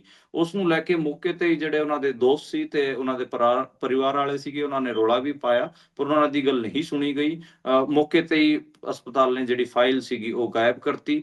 ਤੇ ਜਦੋਂ ਉਹਨਾਂ ਨੇ ਰੌਲਾ ਪਾਇਆ ਕਿ ਸਾਨੂੰ ਘੱਟੋ-ਘੱਟ ਮੈਡੀਕਲ ਫਾਈਲ ਤਾਂ ਦਿਓ, ਤਾਂ ਉਹਨਾਂ ਨੇ ਕਿਹਾ ਕਿ ਨਹੀਂ, ਅਸੀਂ ਮੈਡੀਕਲ ਬੁਲੇਟਿਨ ਜਾਰੀ ਕਰਾਂਗੇ, ਅਸੀਂ ਤੁਹਾਨੂੰ ਐ ਨਹੀਂ ਦਿੰਦੇ। ਤਾਂ ਇੱਕ ਤਾਂ ਉਹ ਹੋਇਆ। ਦੂਜਾ, ਮਤਲਬ ਫਿਰ ਮੈਡੀਕਲ ਬੁਲੇਟਿਨ 'ਚ ਤਾਂ ਇਹ ਕਿਹਾ ਕਿ 2 ਹਾਰਟ ਅਟੈਕ ਆਏ ਨੇ। ਜਦਕਿ ਜਿਹੜਾ ਪਰਿਵਾਰ ਹੈ ਉਹ ਇਸ ਤੇ ਕਹਿ ਰਿਹਾ ਗਾ ਕਿ ਜਿਹੜੇ ਉਹਨਾਂ ਦਾ ਸਰੀਰ ਸੀਗਾ ਉਹ ਨੀਲਾ ਪਿਆ ਹੋਇਆ ਸੀਗਾ। ਤੇ ਇਹ ਵੀ ਆਰੋਪ ਲਾਏ ਕਿ ਸ਼ਾਇਦ ਉਹਨਾਂ ਦੀ ਜਿਹੜੀ ਡੈਥ ਹੈ ਉਹ ਜਿਹੜਾ ਆਪਰੇਸ਼ਨ ਕੀਤਾ ਜਾ ਰਿਹਾ ਸੀ ਉਦੋਂ ਹੋਈ ਹੈ। ਤੇ ਇਹ ਪੂਰਾ ਮਤਲਬ ਵਿਵਾਦ ਵੀ ਚੱਲਿਆ। ਵੀਡੀਓਜ਼ ਵੀ ਆਪਾਂ ਸੋਸ਼ਲ ਮੀਡੀਆ ਤੇ ਦੇਖ ਸਕਦੇ ਹਾਂ ਕਿ ਮੌਕੇ ਤੇ ਹੀ ਉਹਨਾਂ ਦੇ ਪਰਿਵਾਰ ਵਾਲੇ, ਉਹਨਾਂ ਦੇ ਦੋਸਤ ਲਗਾਤਾਰ ਉੱਥੇ ਹੰਗਾਮਾ ਕਰ ਰਹੇ ਨੇ, ਪਰ ਉਹਨਾਂ ਦੀ ਨਹੀਂ ਚੱਲੀ। ਤੇ ਵਰਿੰਦਰ ਘੁੰਮਣ ਦਾ ਹੁਣ ਤਾਂ ਸੰਸਕਾਰ ਕਰ ਦਿੱਤਾ ਗਿਆ ਹੈਗਾ। ਤੇ ਲਗਾਤਾਰ ਮਤਲਬ ਉਹਨਾਂ ਦੇ ਡੈਥ ਤੋਂ ਬਾਅਦ ਜਿਹੜੇ ਸਲਮਾਨ ਖਾਨ ਸੀਗੇ ਉਹਨਾਂ ਨੇ ਵੀ ਸ਼ਰਧਾਂਜਲੀ ਭੇਜੀ ਹੈ। ਤੇ ਆਪਾਂ ਨੂੰ ਪਤਾ ਹੈ ਕਿ 2009 ਚ ਉਹ ਮਿਸਟਰ ਇੰਡੀਆ ਵੀ ਬਣੇ ਸੀਗੇ, ਵੈਜੀਟੇਰੀਅਨ ਬੋਡੀ ਬਿਲਡਰ ਸੀ, ਉਸ ਹਿਸਾਬ ਨਾਲ ਏਸ਼ੀਆ ਚ ਵੀ ਖਾਸਾ ਉਹਨਾਂ ਦਾ ਨਾਂ ਸੀਗਾ। ਤੇ 6.5 ਫੁੱਟ ਦੇ ਆਸ-ਪਾਸ ਉਹਨਾਂ ਦੀ ਹਾਈਟ ਸੀਗੀ ਤੇ ਖਾਸੇ ਲੰਬੇ ਚੌੜੇ ਬੋਡੀ ਬਿਲਡਰ ਸੀਗੇ। ਹੁਣ ਹੈ ਨਹੀਂ, ਮਤਲਬ ਆਪਾਂ ਕਹਿ ਸਕਦੇ ਹਾਂ ਕਿ ਇੰਡੀਆ ਦੇ ਪਿਛਲੇ 20 ਸਾਲ ਦੇ ਆਈਕੋਨਿਕ ਬੋਡੀ ਬਿਲਡਰਾਂ ਚੋਂ ਇੱਕ ਸੀਗੇ। ਜੀ। ਅਜੇ ਦੇਖੋ, ਅਜੇ ਮੈਨੂੰ ਲੱਗਦਾ ਜਵੰਦੇ ਦਾ ਸੰਸਕਾਰ ਹੋ ਕੇ ਹੀ ਹਟਿਆ ਸੀਗਾ ਤੇ ਉਸੇ ਦਿਨ ਹੀ ਇਹ ਆਪਾਂ ਨੂੰ ਇਹ ਖਬਰ ਜਿਹੜੀ ਉਹ ਮਿਲ ਗਈ। ਸੋ ਬੜਾ ਕਹਿ ਲਓ ਵੀ ਮਾੜਾ ਵਕਤ ਆ, ਵੀ ਇਹ ਸਾਰੀਆਂ ਚੀਜ਼ਾਂ ਜਿਹੜੀਆਂ ਇਸ ਦੇ ਵਿੱਚ ਜਿਹੜੀਆਂ ਉਹ ਹੋ ਰਹੀਆਂ ਆ। ਇਸੇ ਦੇ ਨਾਲ ਸੰਬੰਧਿਤ ਆਪਾਂ ਗੱਲ ਕਰ ਲੈਂਦੇ ਹਾਂ। ਜਿਹੜੇ ਮਰਹੂਮ ਰਾਜਵੀਰ ਜਵੰਦਾ ਦੀ ਮੌਤ ਦਾ ਮਾਮਲਾ ਹੁਣ ਹਾਈ ਕੋਰਟ ਦੇ ਵਿੱਚ ਪਹੁੰਚਿਆ ਆ। ਸਰਕਾਰ ਨੂੰ ਨੋਟਿਸ ਜਾਰੀ, ਵਕੀਲ ਨੇ ਪੁੱਛਿਆ 100 ਕਰੋੜ ਰੁਪਏ ਦਾ ਗਊ ਸੈਸ ਇਕੱਠਾ ਹੋਇਆ, ਜਾਨਵਰਾਂ ਦਾ ਪ੍ਰਬੰਧ ਕੀ ਕੀਤਾ ਗਿਆ? ਦੇਖੋ ਇਹ ਸਾਰਾ ਜਿਹੜਾ ਮਾਮਲਾ ਸੀਗਾ ਅਵਾਰਾ ਪਸ਼ੂਆਂ ਦਾ, ਹਾਲਾਂਕਿ ਜਿਹੜੇ ਦੇਖੋ ਆਪਾਂ ਤਾਂ ਅਵਾਰਾ ਪਸ਼ੂ ਇਸਤੇਮਾਲ ਕਰ ਰਹੇ ਹਾਂ, ਮੈਂ ਤਾਂ ਹਿੰਦੂ ਜਿਹੜੇ ਹਿੰਦੀ ਅਖਬਾਰ ਸੀਗੇ ਉਹਨਾਂ ਦੀ ਲੈਂਗੁਏਜ ਦੇਖ ਰਿਹਾ ਸੀਗਾ, ਉਹ ਬੇਸਹਾਰਾ ਪਸ਼ੂ ਲਿਖ ਰਹੇ ਸੀਗੇ। ਅੱਛਾ, ਤੇ ਬੇਸਹਾਰਾ। ਜਿਹੜੇ ਇਹ ਪਸ਼ੂ ਹੈਗੇ ਆ, ਇਹਨਾਂ ਦੀ ਮੌਤ ਦਾ ਮਾਮਲਾ ਇੱਕ ਐਡਵੋਕੇਟ ਨਵਕਿਰਨ ਸਿੰਘ, ਉਹਨਾਂ ਨੇ ਹਿਮਾਚਲ ਹਾਈ ਕੋਰਟ 'ਚ ਪਟੀਸ਼ਨ ਦਾਖਲ ਕੀਤੀ ਸੀਗੀ। ਉਹਦੇ ਜੀ। 'ਚ ਇਸ ਪਟੀਸ਼ਨ 'ਚ ਇਹ ਹੈ ਕਿ ਜਦੋਂ 100 ਕਰੋੜ ਦਾ ਕਾਊ ਸੈਸ ਵਸੂਲਿਆ ਗਿਆ ਹਿਮਾਚਲ ਪ੍ਰਦੇਸ਼ 'ਚ, ਤਾਂ ਫਿਰ ਮਤਲਬ ਉਹਨਾਂ ਦਾ ਜਿਹੜਾ ਪ੍ਰਬੰਧ ਹੈ ਉਹ ਕਿਉਂ ਨਹੀਂ ਕੀਤਾ ਗਿਆ? ਸਵਾਲ ਵਾਜਬ ਹੈ। ਉਹਨਾਂ ਨੇ ਇਹ ਵੀ ਕਿਹਾ ਕਿ ਸ਼ਰਾਬ ਦੀ ਹਰ ਬੋਤਲ ਤੇ 10 ਰੁਪਇਆ ਸੈਸ ਲਿਆ ਜਾਂਦਾਗਾ, ਕਾਊ ਸੈਸ ਕਹਿ ਕੇ ਲਿਆ ਜਾਂਦਾਗਾ। ਉਹ ਤਾਂ ਫਿਰ ਮਤਲਬ ਜਿਹੜੇ ਅਵਾਰਾ ਪਸ਼ੂ ਨੇ ਉਹਨਾਂ ਦੀ ਪ੍ਰੋਪਰ ਫਿਰ ਬਾੜੇਬੰਦੀ ਵੀ ਹੋਣੀ ਚਾਹੀਦੀ, ਉਹਨਾਂ ਦੀ ਦੇਖ ਰੇਖ ਵੀ ਹੋਣੀ ਚਾਹੀਦੀ, ਉਹਨਾਂ ਦੀ ਮੈਨੇਜਮੈਂਟ ਵੀ ਹੋਣੀ ਚਾਹੀਦੀ, ਫਿਰ ਉਹ ਕਿਉਂ ਨਹੀਂ ਸੀਗੀ? ਤਾਂ ਮਤਲਬ ਇੱਕ ਵੱਡਾ ਸਵਾਲ ਹੈਗਾ ਉਹਨਾਂ ਦੀ। ਅੱਜ ਆਪਾਂ ਦੇਖ ਰਹੇ ਸੀਗੇ ਕਿ ਕੀਰਤਪੁਰ ਸਾਹਿਬ 'ਚ, ਪਤਾਲਪੁਰੀ ਸਾਹਿਬ 'ਚ ਜਵੰਦਾ ਦੀਆਂ ਜਿਹੜੀਆਂ ਅਸਥੀਆਂ ਸੀਗੀਆਂ ਉਹਨਾਂ ਨੂੰ ਵੀ ਵਿਸਰਜਿਤ ਕਰ ਦਿੱਤਾ ਗਿਆ ਹੈਗਾ। ਉਹਨਾਂ ਦੇ ਪਿੰਡ ਪੋਣਾ 'ਚ ਉਹਨਾਂ ਦਾ ਅੰਤਿਮ ਸੰਸਕਾਰ ਕੀਤਾ ਗਿਆ ਸੀਗਾ। ਬਹੁਤ ਸਾਰੇ ਜਿਹੜੇ ਪੰਜਾਬ ਦੇ ਸਿੰਗਰ ਕਲਾਕਾਰ ਸੀਗਾ ਉਹ ਪਹੁੰਚੇ ਹੋਏ ਸੀ। ਦੇਖਦੇ ਹਾਂ ਕਿ ਮਤਲਬ ਹਿਮਾਚਲ ਸਰਕਾਰ ਕੀ ਇਸ ਪਟੀਸ਼ਨ ਤੇ ਜਵਾਬ ਦਿੰਦੀ ਹੈ। ਮਤਲਬ ਉਹਦਾ ਹਜੇ ਸਰਕਾਰ ਵੱਲੋਂ ਜਵਾਬ ਮੰਗਿਆ ਗਿਆ ਹੈਗਾ। ਦੇਖਦੇ ਹਾਂ ਕਿ ਕੀ ਜਵਾਬ ਇਸ ਪਟੀਸ਼ਨ ਤੇ ਆਉਂਦਾ ਹੈਗਾ ਸਰਕਾਰ ਦਾ। ਜੀ। ਇਕੱਲਾ ਉਹੀ ਨਹੀਂ, ਮੈਨੂੰ ਲੱਗਦਾ ਬਿਜਲੀ ਦੇ ਬਿੱਲਾਂ ਦੇ ਵਿੱਚ ਵੀ ਸੈਸ ਜਾਂਦਾ ਹੈ ਇਹਦਾ। ਹੋਰ ਪਤਾ ਨਹੀਂ ਕਿਹੜੀ ਥਾਂ ਦੇ ਉੱਤੇ ਇਹਦਾ ਸੈਸ ਜਿਹੜਾ ਉਹ ਲਿਆ ਜਾਂਦਾ ਹੈ ਗਊ ਦੇ ਨਾਂ ਦੇ ਉੱਤੇ। ਜੀ। ਜੀ। ਨਵਜੋਤ ਸਿੱਧੂ ਅਚਾਨਕ ਪ੍ਰਿਯੰਕਾ ਗਾਂਧੀ ਨੂੰ ਮਿਲੇ ਨੇ। ਉਹਨਾਂ ਦੀ ਪਤਨੀ ਨੇ ਚੋਣ ਲੜਨ ਦਾ ਐਲਾਨ ਕਰਤਾ ਆ, ਜਿਸ ਨਾਲ ਪੰਜਾਬ ਦੀ ਕਾਂਗਰਸ ਦੇ ਵਿੱਚ ਵੀ ਹੰਗਾਮਾ ਹੋ ਗਿਆ ਆ। ਸੀਐਮ ਮਾਨ ਨੇ ਜਿਹੜੀਆਂ ਸ਼ੁਭ ਕਾਮਨਾਵਾਂ ਭੇਜੀਆਂ ਨੇ। ਦੇਖੋ, ਜਿਹੜੇ ਨਵਜੋਤ ਸਿੱਧੂ ਹੈਗੇ ਆ ਪੰਜਾਬ ਦੀ ਪੋਲਿਟਿਕਸ 'ਚ ਇੱਕ ਕਿਊਰੀਅਸ ਕੇਸ ਨੇ। ਮਤਲਬ ਸਾਰੇ ਜਦੋਂ ਉਹ ਪੋਲਿਟਿਕਸ 'ਚ ਇਨਐਕਟਿਵ ਹੋ ਜਾਂਦੇ ਨੇ, ਸਾਰੇ ਉਹਨਾਂ ਬਾਰੇ ਗੱਲ ਕਰਨ ਲੱਗ ਜਾਂਦੇ ਨੇ ਕਿ ਹਾਂ ਉਹ ਤਾਂ ਐਕਟਰ ਸੀਗਾ, ਕ੍ਰਿਕਟਰ ਸੀਗਾ, ਉਹ ਤਾਂ ਕਾਮੇਡੀਅਨ ਬਣ ਗਿਆ ਹੈਗਾ, ਇਸ ਕਰਕੇ ਉਹਦਾ ਕੀ ਇੰਟਰਸਟ ਹੈਗਾ। ਜਦੋਂ ਉਹ ਐਕਟਿਵ ਹੋ ਜਾਂਦੇ ਨੇ ਉਸ ਟਾਈਮ ਵੀ ਉਹਨਾਂ ਦੀ ਗੱਲ ਹੋਣ ਲੱਗ ਜਾਂਦੀ ਹੈ। ਪਿਛਲੇ ਦਿਨਾਂ ਆਪਾਂ ਪਤਾ ਹੈ ਕਿ ਉਹਨਾਂ ਦੀ ਪਤਨੀ ਨੇ ਇੱਕ ਸਟੇਟਮੈਂਟ ਦਿੱਤੀ ਸੀਗੀ, ਨਵਜੋਤ ਕੌਰ ਨੇ, ਕਿ ਮੈਂ ਅੰਮ੍ਰਿਤਸਰ ਦੇ ਵਿੱਚ ਇਲੈਕਸ਼ਨ ਲੜਾਂਗੀ ਤੇ ਮੇਰੀ ਪੂਰੀ ਤਿਆਰੀ ਹੈ, ਸਾਡੀ ਟੀਮ ਐਕਟਿਵ ਹੈਗੀ ਆ। ਉਸ ਤੋਂ ਬਾਅਦ ਹੀ ਖਲਬਲੀ ਮਚੀ ਸੀ ਤੇ ਹੁਣ ਜਾ ਕੇ ਉਹ ਪ੍ਰਿਯੰਕਾ ਗਾਂਧੀ ਨੂੰ ਮਿਲ ਗਏ। ਦੇਖੋ, ਨਵਜੋਤ ਸਿੰਘ ਸਿੱਧੂ ਗਾਂਧੀ ਪਰਿਵਾਰ 'ਚ ਪ੍ਰਿਯੰਕਾ ਗਾਂਧੀ ਦੀ ਗੁੱਡ ਬੁੱਕਸ 'ਚ ਹੈਗੇ ਆ। ਰਾਹੁਲ ਗਾਂਧੀ ਅਤੇ ਸੋਨੀਆ ਗਾਂਧੀ ਇਸ ਹਿਸਾਬ ਨਾਲ ਇਸ ਨੂੰ ਐਂਟਰਟੇਨ ਨਹੀਂ ਕਰਦੇ, ਪਰ ਪ੍ਰਿਯੰਕਾ ਗਾਂਧੀ ਤੇ ਪ੍ਰਭਾਵ ਖਾਸਾ ਹੈਗਾ। ਅਸੀਂ ਕਈ ਵਾਰ ਦੇਖਿਆਗਾ ਕਿ ਪ੍ਰਿਯੰਕਾ ਗਾਂਧੀ ਖਾਸੇ ਮਤਲਬ ਸਨਮਾਨ ਦਿੰਦੇ ਨੇ ਨਵਜੋਤ ਸਿੱਧੂ ਨੂੰ, ਤੇ ਖਾਸਾ ਉਹਨਾਂ ਦੇ ਪ੍ਰਭਾਵ ਹੈ। ਤੇ ਮਤਲਬ ਈਵਨ ਇਹ ਵੀ ਕਿਹਾ ਜਾਂਦਾ ਕਿ ਨਵਜੋਤ ਸਿੱਧੂ ਨੂੰ ਪ੍ਰਿਯੰਕਾ ਗਾਂਧੀ ਨੂੰ ਮਿਲਣ ਵਾਸਤੇ ਕੋਈ ਅਪਾਇੰਟਮੈਂਟ ਵੀ ਨਹੀਂ ਲੈਣੀ ਪੈਂਦੀ, ਸਿੱਧਾ ਜਾ ਕੇ ਉਹ ਮਿਲ ਲੈਂਦੇ ਨੇ।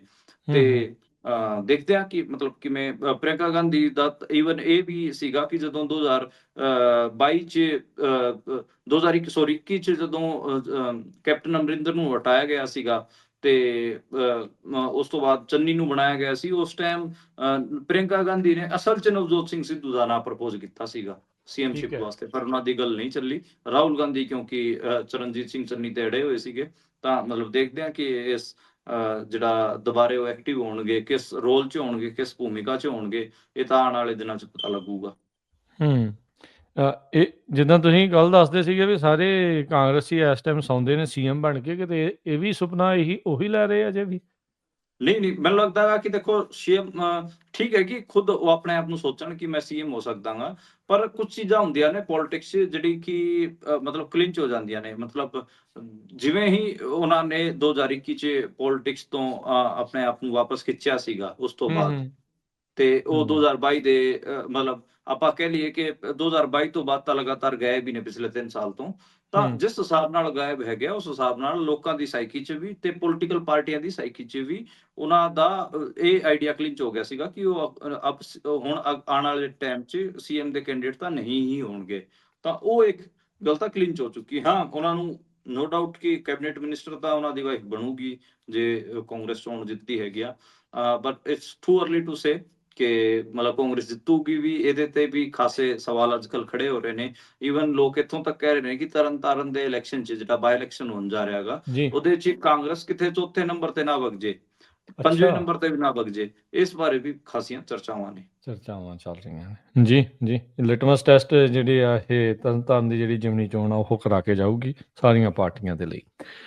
ਜਾਂਦੇ-ਜਾਂਦੇ ਮਨਦੀਪ ਜੀ ਗੱਲ ਕਰ ਲਈਏ, ਟਰਾਈਡੈਂਟ ਗਰੁੱਪ ਦੇ ਚੇਅਰਮੈਨ ਨੇ ਰਾਜ ਸਭਾ ਚੋਣਾਂ ਦੇ ਲਈ ਨਾਮਜ਼ਦਗੀ ਪੱਤਰ ਜਿਹੜਾ ਉਹ ਦਾਖਲ ਕੀਤਾ ਹੈ। ਰਜਿੰਦਰ ਗੁਪਤਾ ਪੰਜਾਬ ਦੇ ਵਿੱਚ ਆਮ ਆਦਮੀ ਪਾਰਟੀ ਤੋਂ ਰਾਜ ਸਭਾ ਦੇ ਲਈ ਚੁਣੇ ਜਾਣ ਵਾਲੇ ਚੌਥੇ ਕਾਰੋਬਾਰੀ ਆ। ਸੀਐਮ ਮਾਨ ਵੀ ਸ਼ਿਰਕਤ ਕੀਤੀ ਆ। ਅਰਬਾਂਪਤੀ, ਕਰੋੜਾਪਤੀ ਹੀ ਜਿਹੜੇ ਰਾਜ ਸਭਾ ਦੇ ਮੈਂਬਰ ਬਣਾਏ ਨੇ ਇਹਨਾਂ ਨੇ। हाँ, बिल्कुल ते कम्युनिटी भी लगभग सेम ही है। अरोड़ा ਜੀ। ਮਤਲਬ ਗੁਪਤਾ ਸੌਰੀ ਬਨੀਆ ਆਪਾਂ ਕਹਿ ਸਕਦੇ ਹਾਂ। ਇਸ ਤੋਂ ਮਤਲਬ ਬਿਜ਼ਨਸਮੈਨ ਕਮਿਊਨਿਟੀ ਸ਼ਹਿਰੀ ਕਹਿ ਸਕਦੇ ਹੋ ਤੁਸੀਂ। ਸ਼ਹਿਰੀ ਬਿਜ਼ਨਸਮੈਨ ਕਮਿਊਨਿਟੀ ਤੋਂ ਹੀ ਜ਼ਿਆਦਾ ਇਹਨਾਂ ਦੇ ਮਤਲਬ ਕੈਂਡੀਡੇਟ ਹੈਗੇ ਆ ਅੱਜ ਦੇ ਟਾਈਮ ਰਾਜ ਸਭਾ 'ਚ। ਤੇ ਰਾਜਿੰਦਰ ਗੁਪਤਾ, ਜਿਵੇਂ ਆਪਾਂ ਨੂੰ ਪਤਾ ਕਿ ਟਰਾਈਡੈਂਟ ਕੰਪਨੀ ਮਾਲਵੇ 'ਚ ਕਾਫੀ ਵੱਡਾ ਮਤਲਬ ਤਕਰੀਬਨ ਇਹ ਮੰਨਿਆ ਜਾਂਦਾ ਗਾ ਕਿ 20,000 ਕਰੋੜ ਦਾ ਐਮਪਾਇਰ ਹੈ। ਓਨ ਪੇਪਰ ਤਾਂ 15,000 ਕਰੋੜ ਦਾ ਤਾਂ ਓਨ ਪੇਪਰ ਹੀ ਹੈ, ਤੇ 5,000 ਕਰੋੜ ਦਾ ਆਪਾਂ ਨੂੰ ਪਤਾ ਇਹਨਾਂ ਬਿਜ਼ਨਸਮੈਨਸ ਦੇ ਹੁੰਦੇ ਹੀ ਨੇ ਤੇ ਹੁੰਦੇ ਹੀ ਨੇ। ਇੱਧਰ-ਉੱਧਰ। ਬਾਕੀ ਜਿਹੜੇ ਕਾਰੋਬਾਰੀ ਸੀ ਇਹਨਾਂ ਤੋਂ ਪਹਿਲਾਂ ਸੰਜੀਵ ਅਰੋੜਾ, ਉਹ ਵੀ ਖਾਸੇ ਵੱਡੇ ਕਾਰੋਬਾਰੀ ਸੀਗੇ। ਤੇ ਹੁਣ ਦੇਖਦੇ ਆ ਮਤਲਬ ਕਿ ਜਿਹੜਾ ਇਹਨਾਂ ਨੂੰ ਬਣਾਇਆ ਗਿਆ ਹੈਗਾ, ਕਿਉਂਕਿ ਇਸ ਤੋਂ ਪਹਿਲਾਂ ਜਿਹੜੇ ਲਵਲੀ ਪ੍ਰੋਫੈਸ਼ਨਲ ਯੂਨੀਵਰਸਿਟੀ ਵਾਲੇ ਸੀਗੇ, ਲਵਲੀ ਸਵੀਟਸ ਵਾਲੇ ਅਸ਼ੋਕ ਮਿੱਤਲ, ਉਹਨਾਂ ਨੂੰ ਇਹਨਾਂ ਨੇ ਭੇਜਿਆ ਸੀਗਾ। ਰਾਘਵ ਸੱਡੇ ਨੂੰ ਭੇਜਿਆ। ਵਿਕਰਮ ਸਿੰਘ ਸਾਹਨੀ, ਉਹ ਵੀ ਕਾਰੋਬਾਰੀ ਸੀਗੇ, ਉਹਨਾਂ ਨੂੰ ਕਾਰੋਬਾਰੀ। ਭੇਜਿਆ ਸੀਗਾ। ਹਰਭਜਨ ਸਿੰਘ ਨੂੰ ਭੇਜਿਆ ਸੀਗਾ। ਮਤਲਬ ਸਾਰੇ ਵੱਡੇ ਬੰਦਿਆਂ ਨੂੰ ਇਹਨਾਂ ਨੂੰ ਭੇਜਿਆ ਸੀਗਾ। ਸੰਤ ਸੀਚੇਵਾਲ ਨੂੰ ਭੇਜਿਆ ਸੀਗਾ। ਉਸ ਹਿਸਾਬ ਨਾਲ ਸਿਰਫ ਇੱਕ ਏਦਾਂ ਦਾ ਆਗੂ ਸੀਗਾ, ਮਤਲਬ ਬਲਵੀਰ ਸਿੰਘ ਸੀਚੇਵਾਲ ਦੇ ਨਾਂ ਤੇ ਮਤਲਬ ਪੰਜਾਬ ਦੇ ਲੋਕਾਂ ਨੂੰ ਕੋਈ ਜ਼ਿਆਦਾ ਇਤਰਾਜ਼ ਨਹੀਂ ਸੀਗਾ। ਬਾਕੀ ਤਾਂ ਜਿੰਨੇ ਵੀ ਸੀਗੇ ਸਾਰਿਆਂ ਤੇ ਹੀ ਇਤਰਾਜ਼ ਸੀਗਾ। ਇਹ ਅਸੀਂ ਆਪਾਂ ਦੇਖ ਹੀ ਰਹੇ ਸੀਗੇ। ਦੇਖ ਲਈ। ਤੇ ਹੂੰ। ਸੀਚੇਵਾਲ ਨੇ ਆਫਟਰ ਬਿਕਮਿੰਗ ਰਾਜ ਸਭਾ ਮੈਂਬਰ ਜਾਂ ਆਮ ਆਦਮੀ ਪਾਰਟੀ ਦੇ ਅਹੁਦੇਦਾਰ ਬਣਨ ਤੋਂ ਬਾਅਦ ਆਪਾਂ ਉਹ ਦੇਖਦੇ ਹਾਂ ਕਿ ਉਹਨਾਂ ਦੀ ਉਹ ਭੂਮਿਕਾ ਵੀ ਮਤਲਬ ਖਾਸੀ ਜਿਹੜੀ ਇੱਕ ਐਨਵਾਇਰਨਮੈਂਟਲਿਸਟ ਦੀ ਸੀਗੀ, ਉਹ ਵੀ ਹੂੰ, ਹੂੰ, ਰਿਡਿਊਸ ਹੂੰ। ਹੁੰਦੀ ਦਿਖਾਈ ਦੀ। ਕਿਉਂਕਿ ਆਪਾਂ ਦੇਖਿਆ ਕਿ ਜਿਵੇਂ ਆਮ ਆਦਮੀ ਪਾਰਟੀ ਨੇ ਲੁਧਿਆਣੇ ਦੇ ਇੰਡਸਟਰੀਲਿਸਟ ਵਾਸਤੇ ਸਟੈਂਡ ਲਿਆ, ਹੂੰ, ਹੂੰ, ਜਿਹੜਾ ਹੂੰ। ਬੁੱਢੇ ਦਰਿਆ ਦਾ ਰੌਲਾ ਸੀਗਾ, ਗੰਦੇ ਪਾਣੀ ਦਾ, ਜਿਹੜੀ ਡਾਈਂਗ ਇੰਡਸਟਰੀ ਹੈ ਲੁਧਿਆਣੇ ਦੀ, ਜਿਹੜੀ ਕਿ ਬੁੱਢੇ ਦਰਿਆ 'ਚ ਗੰਦਾ ਪਾਣੀ ਸਿੱਟਦੀ ਹੈਗੀ ਆ। ਜਦੋਂ ਉਹਦੇ ਉਲਟ ਪ੍ਰੋਟੈਸਟ ਹੋਏ, ਉਦੋਂ ਇੱਕ ਵਾਰ ਤਾਂ ਵਿਚੋਲਗੀ ਕਰਨ ਵਾਸਤੇ ਬਲਬੀਰ ਸਿੰਘ ਸੀਚੇਵਾਲ ਆਏ, ਪਰ ਆਮ ਆਦਮੀ ਪਾਰਟੀ ਨੇ ਕਲੀਅਰ ਸਟੈਂਡ ਲਿਆ ਕਿ ਅਸੀਂ ਇੰਡਸਟਰੀਲਿਸਟ ਦੇ ਨਾਲ ਹੈਗੇ ਆ। ਤੇ ਬਾਅਦ 'ਚ ਜਿਹੜੇ ਉੱਥੇ ਜਿਹੜੇ ਅੰਦੋਲਨਕਾਰੀ ਸੀ, ਉਹਨਾਂ ਨੂੰ ਤਿੱਤਰ-ਬਿੱਤਰ ਕਰ ਦਿੱਤਾ ਗਿਆ, ਬਥੇਰਿਆਂ ਨੂੰ ਡਿਟੇਨ ਵੀ ਕੀਤਾ ਗਿਆ, ਤੇ ਉਹ ਇਸ਼ੂ ਅੱਜ ਦੇ ਟਾਈਮ ਆਪਾਂ ਨੂੰ ਪਤਾ ਰੁਲਦਾ ਪਿਆ ਗਾ। ਤੇ ਉਸ ਹਿਸਾਬ ਨਾਲ ਮੈਨੂੰ ਲੱਗਦਾ ਹੈ ਕਿ ਰਾਜ ਸਭਾ ਮੈਂਬਰ ਬਣਨ ਤੋਂ ਬਾਅਦ ਬਲਬੀਰ ਸਿੰਘ ਸੀਚੇਵਾਲ ਨੇ ਆਪਣੀ ਕ੍ਰੈਡੀਬਿਲਿਟੀ ਗਵਾਈ ਹੈ। ਜੀ। ਇਹਨਾਂ ਮੈਨੂੰ ਲੱਗਦਾ ਨਹੀਂ ਕਾਰੋਬਾਰੀਆਂ ਨੇ ਕਦੀ ਸੋਚਿਆ ਸੀਗਾ, ਪਰ ਚਲੋ ਪੈਸਾ ਬੋਲਦਾ ਜੀ ਉੱਥੇ, ਤੇ ਪੈਸਾ ਬੋਲ ਕੇ ਅਗਲੇ ਰਾਜ ਸਭਾ ਦੇ ਮੈਂਬਰ ਬਣ ਗਏ। ਹੁਣ ਉਮਰ ਭਰ ਦੀਆਂ ਜਿਹੜੀਆਂ ਮੈਂ ਇੱਕ ਮਲਾਈਆਂ। ਇੱਕ ਇੱਕ ਇੱਕ ਇੰਟਰਸਟਿੰਗ ਕਿੱਸਾ ਸੁਣਾਉਂਦਾ। ਤੁਸੀਂ ਪੈਸੇ ਜ਼ਰੂਰ। ਦਾ ਜ਼ਿਕਰ ਕੀਤਾ। ਮੈਂ ਹੂੰ। ਅਸਲ 'ਚ ਸਾਲ 2024 ਦੇ ਲੋਕ ਸਭਾ ਇਲੈਕਸ਼ਨ ਸੀਗੇ, ਤੇ ਪੰਜਾਬ ਦੇ ਵਿੱਚ ਕਾਂਗਰਸ ਦੇ ਵੱਡੇ ਆਗੂ ਸ਼ਸ਼ੀ ਥਰੂਰ ਆਏ ਹੋਏ ਸੀਗੇ। ਉਹਨਾਂ ਹਾਂ, ਨਾਲ ਹਾਂ। ਮੇਰੇ ਮਤਲਬ ਗੱਲਬਾਤ ਹੁੰਦੀ ਰਹਿੰਦੀ ਸੀਗੀ, ਤੇ ਮੈਂ ਉਹਨਾਂ ਨੂੰ ਕਿਹਾ ਕਿ ਆਈ ਵਾਂਟ ਟੂ ਇੰਟਰਵਿਊ, ਤੇ ਉਹਨਾਂ ਨੇ ਕਿਹਾ ਕਿ ਠੀਕ ਹੈ ਕਿ ਤੂੰ ਆ ਜਾ। ਤੇ ਹਾਂ। ਮੈਂ ਚਲਾ ਗਿਆ। ਮੈਂ ਉਹਨਾਂ ਨੂੰ ਪੁੱਛਿਆ ਕਿ ਕਿੱਥੇ ਹੋ ਤੁਸੀਂ? ਕਹਿੰਦੇ ਮੈਂ ਜਲੰਧਰ ਹਾਂ। ਤੇ ਮੈਂ ਜਲੰਧਰ ਗਿਆ। ਜਲੰਧਰ ਦੇ ਵਿੱਚ ਫਿਰ ਉਹਨਾਂ ਨੂੰ ਲਵਲੀ ਸਵੀਟਸ ਵਾਲੇ ਮਿੱਤਲ ਸਾਹਿਬ ਨੇ ਫੜ ਲਿਆ। ਤੇ ਹੂੰ, ਹੂੰ। ਮੈਂ ਵੀ ਉਹਨਾਂ ਨੇ ਕਿਹਾ ਕਿ ਕਮ ਵਿਦ ਅਸ, ਤੇ ਮੈਂ ਉਹਨਾਂ ਨਾਲ ਚਲਾ ਗਿਆ। ਤੇ ਲਵਲੀ ਸਵੀਟਸ ਵਾਲੇ ਮਿੱਤਲ ਸਾਹਿਬ ਸ਼ਸ਼ੀ ਥਰੂਰ ਨੂੰ ਆਪਣੀ ਦੁਕਾਨ, ਪਹਿਲਾਂ ਤਾਂ ਉਹ ਸਵੀਟਸ ਦੀ ਦੁਕਾਨ ਤੇ ਲੈ ਕੇ ਗਏ। ਉਹਨਾਂ ਨੇ ਉਹ ਮਠਾਈਆਂ ਖਵਾਈਆਂ। ਹਾਲਾਂਕਿ ਸ਼ਸ਼ੀ ਥਰੂਰ ਨੇ ਇੰਨੀਆਂ ਮਠਾਈਆਂ ਨਹੀਂ ਖਾਈਆਂ। ਤੇ ਜਦੋਂ ਗੱਲ ਚੱਲ ਰਹੀ ਸੀਗੀ, ਚਲਦੇ-ਚਲਦੇ ਵਿਚਾਲੇ ਇੱਕ ਥਾਂ ਤੇ ਰੋਕ ਕੇ ਮਿੱਤਲ ਸਾਹਿਬ ਕਹਿੰਦੇ ਨੇ, देखो थरूर साहब, मेरा आम आदमी पार्टी से कोई लेना देना नहीं है। मैं अच्छा तो अपना फंड पार्टी को फंड दे के अपना टिकट लेके आया हूँ। ਸਿੱਧਾ ਕਿਹਾ आगे ਉਹਨਾਂ अगर ਨੇ, ਤੁਸੀਂ किसी ਸੁਣਿਆ ਇਹ हाँ, ਗੱਲ? हाँ, हाँ, हाँ। ਤੇ ਇਹ ਮੈਂ ਇੱਕਦਮ ਦੇਖ ਅਤੇ ਮੇਰੇ ਨਾਲ ਇੱਕ ਦੋ ਹੋਰ ਪੱਤਰਕਾਰ ਸੀਗੇ ਤੇ ਅਸੀਂ ਸਾਰੇ ਇੱਕ ਦੂਜੇ ਵੱਲ ਦੇਖ ਕੇ ਹੱਸ ਰਹੇ ਸੀਗੇ ਕਿ ਮੈਂ ਕਿਹਾ ਦੇਖੋ ਸਿੱਧਾ ਹੀ ਇਹ ਬੰਦਾ। ਤੇ ਇਹ ਮਤਲਬ ਇੰਨਾ ਸਿੱਧਾ ਹੈ ਨਾ ਬਿਜ਼ਨਸਮੈਨਸ ਵਾਸਤੇ, ਮਤਲਬ ਤੁਸੀਂ ਯਾਦ ਕਰੋ ਇਸੇ ਹੀ ਟਰਾਈਡੈਂਟ ਗਰੁੱਪ ਦੇ ਜਿਹੜੇ ਮਾਲਕ ਹੈਗੇ ਆ, ਇਹਨਾਂ ਨੂੰ ਸਾਲ 2007 ਚ ਜਿਹੜਾ ਪਦਮ ਭੂਸ਼ਣ ਦਿੱਤਾ ਗਿਆ ਸੀਗਾ। ਹਾਂ ਹਾਂ ਤੇ ਹਾਂ ਹਾਂ ਇਹ ਹਾਂ ਹਾਂ, ਉਦੋਂ ਤਾਂ ਕਾਂਗਰਸ ਦੀ ਸਰਕਾਰ ਸੀਗੀ। ਉਦੋਂ ਕਾਂਗਰਸ ਦੀ ਸਰਕਾਰ ਸੀ। ਹਾਂ, ਤਾਂ ਮਤਲਬ ਇਹ ਇਹਨਾਂ ਵਾਸਤੇ ਇਹ ਮਤਲਬ ਸਰਕਾਰ ਬੀਜੇਪੀ ਆਵੇ, ਬੀਜੇਪੀ ਦੀ ਆਵੇ, ਕਾਂਗਰਸ ਦੀ, ਅਕਾਲੀਆਂ ਦੀ, ਇਹਨਾਂ ਨੇ ਜੇ ਪਹੁੰਚਣਾ ਹੋਇਆ ਉੱਥੇ ਤਾਂ ਇੱਕ ਮੋਟਾ ਫੰਡ, ਇਹ ਦੇਖੋ ਸ਼ਬਦ ਵੀ ਕਿੰਨਾ ਸੋਹਣਾ ਗਾ। ਇਹ ਨਹੀਂ ਕਹਿੰਦੇ ਕਿ ਪੈਸੇ ਦੇ ਕੇ ਖਰੀਦ ਕੇ ਲੈ ਕੇ ਆਏ ਹੋ ਤੁਸੀਂ, ਹਾਂ ਹਾਂ ਹਾਂ ਇਹ ਕਹਿੰਦੇ ਨੇ ਪਾਰਟੀ ਨੂੰ ਫੰਡ ਦੇ ਕੇ। ਪਾਰਟੀ ਇਲੈਕਟਰਲ ਬੌਂਡ ਫੰਡ ਵਾਲਾ ਤਾਂ ਜਿਹੜਾ ਰੌਲਾ। ਮਤਲਬ ਏਦਾਂ ਇਸਤੇਮਾਲ ਕਰਦੇ ਨੇ ਜਿਵੇਂ ਬਹੁਤ ਨੋਬਲ ਕੰਮ ਕਰਨ ਜਾ ਰਹੇ ਨੇ, ਬਹੁਤ ਚੰਗਾ ਕੰਮ ਕਰਨ ਵਾਸਤੇ ਉੱਥੇ ਜਾ ਰਹੇ ਨੇ। ਰਿਸ਼ਵਤ ਦਾ ਦੂਜਾ ਨਾਂ ਰੱਖ ਲਿਆ ਨਾ ਇਹਨਾਂ ਨੇ, ਫੰਡ ਅੱਛਾ, ਵੀ ਖੈਰ ਖਰੀਦੋ ਫਰੋਖਤ ਦਾ। ਅੱਛਾ, ਇਹ ਕਦੋਂ ਕੁ ਦੀ ਗੱਲ ਆ, ਇਹ ਜਿਹੜੀ ਸ਼ਸ਼ੀ ਥਰੂਰ ਦੀ ਤੇ ਮੈਂ ਮਿੱਤਲ ਵਾਲੀ? 2024 ਦੇ ਲੋਕ ਸਭਾ ਇਲੈਕਸ਼ਨਸ 24 ਦੀ ਗੱਲ ਹੈ। ਦੇ ਹਾਂ, ਬਿਲਕੁਲ ਜੀ। ਜੀ, ਜੀ। ਚਲੋ ਥੈਂਕ ਯੂ। ਇਦਾਂ ਦੇ ਕਿਸੇ ਦੱਸਦੇ ਰਿਹਾ ਕਰੋ, ਪਤਾ ਲੱਗਦਾ ਰਹਿੰਦਾ ਵੀ ਅੰਦਰ ਖਾਤੇ ਕੀ ਜਿਹੜਾ ਉਹ ਚੱਲਦਾ ਆ। ਬਹੁਤ ਸ਼ੁਕਰੀਆ ਮਨਦੀਪ, ਬਿਲਕੁਲ, ਮਿਲਦੇ ਆ ਅਗਲੀ ਵਾਰੀ। ਧੰਨਵਾਦ, ਸਤਿ ਸ੍ਰੀ ਜੀ, ਅਕਾਲ। ਧੰਨਵਾਦ, ਥੈਂਕ ਯੂ।